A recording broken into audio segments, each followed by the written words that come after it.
ہائے زینب زینب ہائے زینب زینب ہائے زینب دیکھو اے کوفیو میں زینب دلگیر ہوں، دیکھو اے کوفیو میں زینب دلگیر۔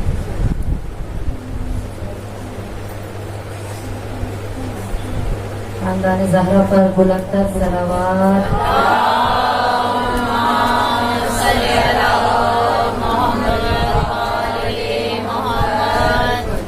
اپنی اپنی حاجات کی قبولیت کے لیے بلند تر صلوات۔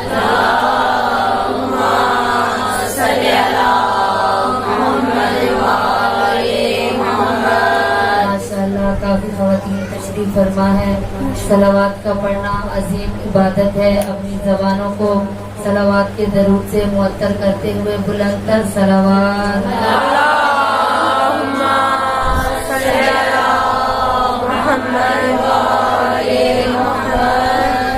اپنے اپنے گناہوں کی بخشش کے لیے بلند تر صلوات۔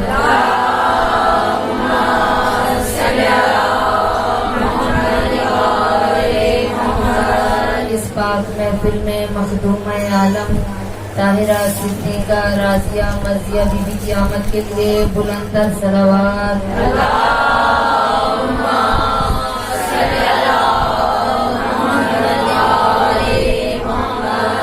تاجیل یوسف زہرا بلند تر صلوات۔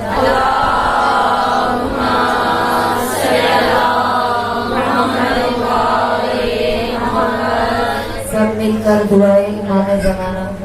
بسم اللہ الرحمن الرحیم اللہم صلی ولیک حجت ابن الحسن صلواتک علیہ وعلی آبائہ فی هذه الساعة وفی کل ساعة ولیا وحافظا وقائدا وناصرا ودلیلا وعینا حتی تسکنہ ارضک طوعا وتمتعہ فیہا طویلا برحمتک یا ارحم الراحمین۔ صلوات۔ اللہم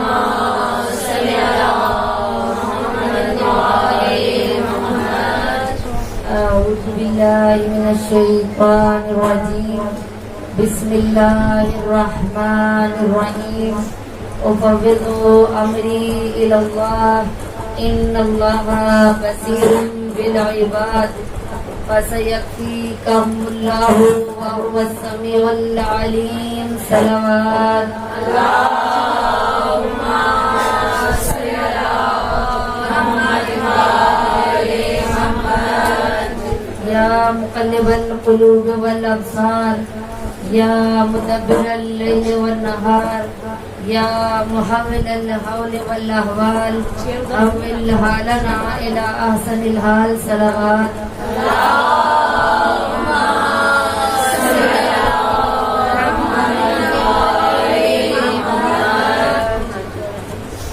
بسم الله الرحمن الرحيم الحمد لله الذي لا يبلغ مدحته القائلون ولا يحصي نعمه العادون ولا يؤدي حقه المجتهدون الذي ليس لصفته حد محدود ولا نعت ممدود فطر الخلائق بقدرته ونشر الرياح برحمته ثم الصلاة والسلام على أشرف الأنبياء والمرسلين وخاتم النبيين أبي القاسم محمد۔ اللهم صل على محمد وآل محمد آلہ الطیبین الطاہرین المعصومین المظلومین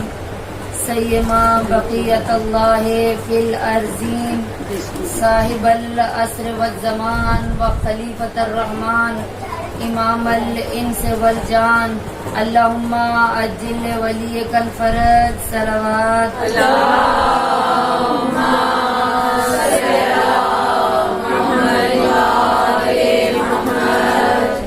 اما بعد فقد قال تبارک و تعالی فی کتابہ المجید والفرقانہ الحمید وقولہ الحق وهو اصدق الصادقین بسم اللہ الرحمن الرحیم بقیت اللہ خیر لکم ان کنتم مؤمنین صلوات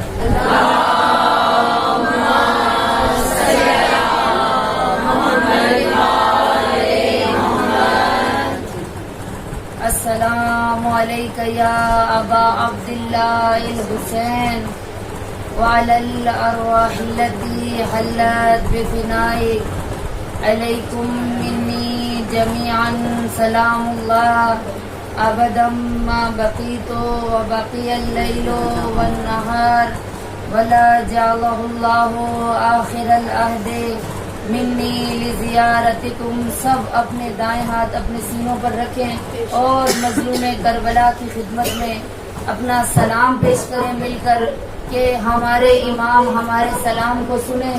ہر انسان کی یہ خواہش ہے کہ وہ 40 حسینی کربلا میں کرے اور 40 قریب ہے. ہر مومن کا دل ہر شیعہ اس بات کے لیے تڑپ رہا ہے کہ کب ہمیں دعوت نامہ ملے امام حسین کی طرف سے اور ہم امام حسین کی زیارت کے لیے جائیں. حقیقی طور پر بھی وہ شیعہ ہی ہے کہ جو یہ خواہش رکھتا ہے کہ ہو ہی نہیں سکتا کہ ایک چاہنے والا محبوب ہو اور اپنے جس محب سے محبت کرتا ہے اس کے پاس جانے کی اس کی زیارت کی خواہش نہ رکھتا ہو.